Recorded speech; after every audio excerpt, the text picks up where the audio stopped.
अच्छा, अभी एक ताजा खबर आ रही है, वो मैं आपको बता दूं।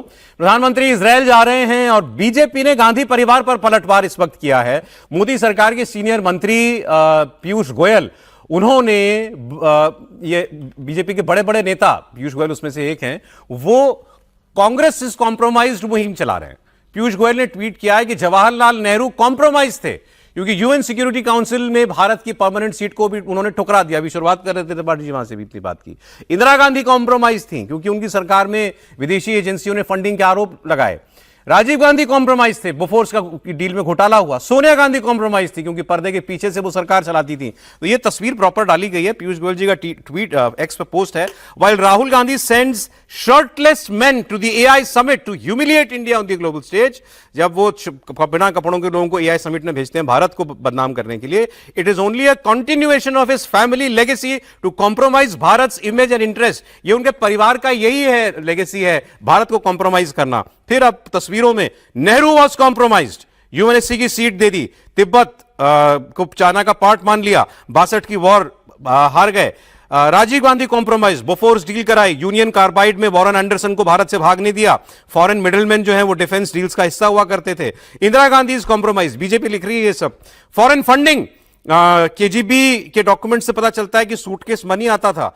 कचतीवू, श्रीलंका को आइलैंड है कचतीवू, वो दे दिया। ये मोदी जी सवाल उठा चुके हैं।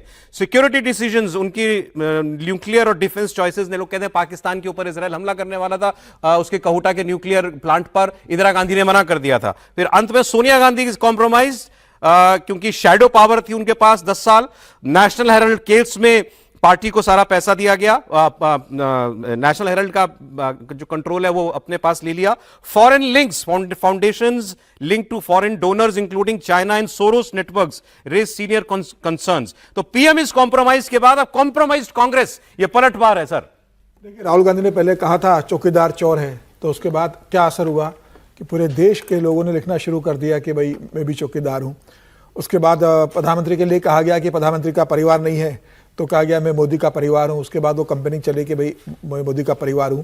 और अब राहुल गांधी जब ये कहते हैं कि भाई पीएम कॉम्प्रोमाइज्ड है, तो अब देश की जनता, बीजेपी ने कैंपेनिंग शुरू करी है और अब देश की जनता इसे आगे बढ़ाएगी। मुझे लगता है जब भी राहुल गांधी ने किसी तरह का कोई मुद्दा उठा के प्रधानमंत्री मोदी को घेरने की कोशिश की हो, चाहे राफेल में ये कहकर कि भाई चौकीदार चोर है, उसके बाद से लगातार जिस तरीके से राहुल गांधी को सबक मिला है देश की जनता की तरफ से, मुझे लगता है इसको लेकर भी राहुल गांधी ने, मुझे लगता है फिर गलत एक सेल्फ गोल किया ये कहकर। बीजेपी ने भी टाइम लगाया, बीजेपी ने भी टाइम लगा, लेकिन कैंपेन का रूप दिया है। पार्टी को लगा होगा कि भाई एक बार राहुल गांधी बोल के छोड़ देंगे, लेकिन राहुल गांधी जब लगातार कॉम्प्रोमाइज की बात कर रहे हैं, तो अब कांग्रेस को यह हमला सहने के लिए तैयार रहना चाहिए। मुझे लगता है कि नरेंद्र मोदी राहुल गांधी को अवसर दे रहे थे, और राजनीति में कई बार आरोप लगते हैं, विपक्ष नेता आरोप लगाए, लेकिन जब राहुल गांधी ने आंख मारना, बार बार एप्स्टीन फाइल्स का गलत संदर्भों में जिक्र करना, सदन के बाहर खड़े होकर पीएम कॉम्प्रोमाइज्ड का बैनर लगाना, और फिर जब एआई समिट में भी वो कपड़े उतार कर राहुल कांग्रेस के लोग पहुंच गए,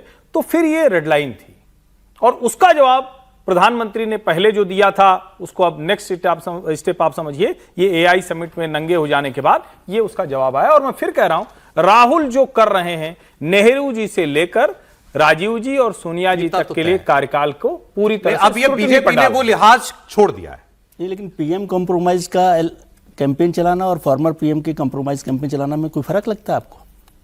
नहीं, फर्क नहीं है सर, बराबर बात है। छठे साठम समाचार है, बोले तो जवाब बेशर्मी दोनों लोग कर रहे हैं। कहां जवाब में जो है बेशर्मी के जवाब में बेशर्मी, अगर उसको बेशर्मी आप मानते हैं, जो आदमी, मैं इंडिविजुअल नहीं कह रहा, मतलब किसी एक के लिए, आपके लिए नहीं, जो भी व्यक्ति राहुल गांधी अगर कहते हैं पीएम इज कॉम्प्रोमाइज, इसको अगर बेशर्मी कहता है तो वो इसको भी कह सकता है, इसको कहना चाहिए इसको भी। आखिर बेशर्मी का जवाब तो देना पड़ेगा ना। आप बार बार ये करते रहेंगे, कैसे नहीं दिया जाएगा जवाब? बेशर्मी आप अगर आप पीएम इज कॉम्प्रोमाइज बिना किसी आधार के कह रहे हैं, तो फिर तो तथ्य के आधार पे आएंगे ना चीजें। अच्छा, इन्होंने भी चारों के लिए चार आधार दिए ना। सौरभ गलत दिशा में डिस्कशन जा रहा है। राहुल गांधी जो आरोप लगा रहे हैं वो बिना आधार के लगा रहे हैं। एक मिनट सुनिए मेरी बात। नहीं, अभी तो मैं बात कर रहा हूं। वो चाहे वो ट्रेड डील की बात हो, चाहे एप्स्टीन फाइल की बात हो। एप्स्टीन फाइल में तो प्रियंका गांधी का भी नाम है, प्रियंका गांधी वाड्रा का भी नाम मैंने सुना है कहीं। सुन लीजिए, मैंने सुना है नाम। सोनिया गांधी का नाम जिक्र है, है या नहीं है? राहुल गांधी का भी जिक्र है और महात्मा गांधी का भी जिक्र है 28 बार। सुन, एप्स्टीन फाइल में मेरी जिक्र नॉलेज है। नहीं है, ये बात पहली नहीं, मैं कह रहा हूं ना, मेरी जानकारी में है। ठीक है, आप बोलिए। अब बात बताइए कि वो तो कब का मर चुके हैं, लेकिन क्या किसी संदर्भों के आधार पर ही तो आप किसी चीज की व्याख्या करते हैं?